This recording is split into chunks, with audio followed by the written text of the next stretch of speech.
Hi, welcome to another analysis video. This video we cover one theme and a metaphor that I found in Quentin Tarantino's eighth film, The Hateful Eight. Before I get started, I will give you a quick summary of the plot of the movie. John,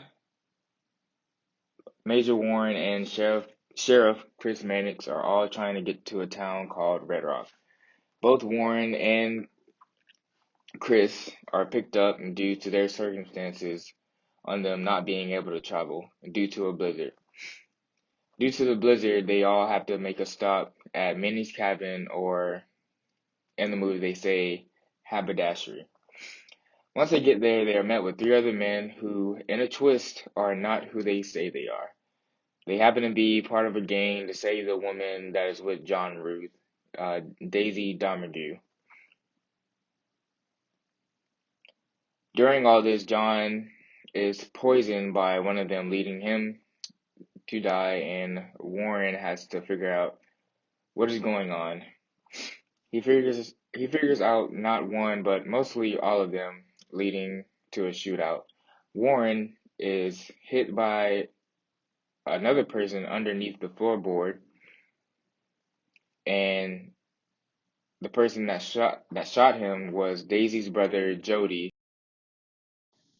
They then tell Jody to get from under the floorboard, and that is when Warren decides he wants to kill him. So he shoots him in the head. Daisy screams. Daisy tries to pull a tactic to where the sheriff Chris has a way to get out of the situation. He says no. They are still in this stalemate, which leads to Chris wanting to kill Daisy, but he passes out, and Warren has no bullets left to shoot Daisy. However, Warren wakes back up and saves Warren from getting shot by Daisy, and they decide how they want to torture her, so they decide to hang her, and this is where the movie ends. Okay, so now for the theme. I feel as though this movie is based around the saying, "Don't judge a book by its cover." John only knew Warren and Chris due to past history, but did not know the others that were in the cabin during his time there.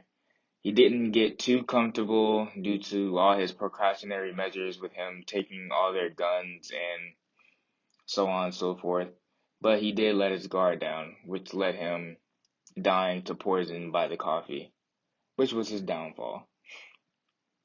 Um, Another I think is Chris, because no one believed who he was. No one believed he was the sheriff, and in the end, he saved Warren. Uh, I feel like a metaphor I would say in this movie would be Warren using that letter he said was from President Lincoln.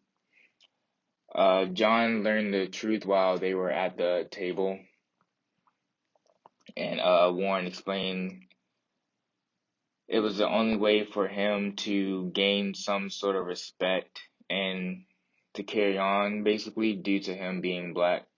Because due to that time period, the slaves were freed by President Lincoln.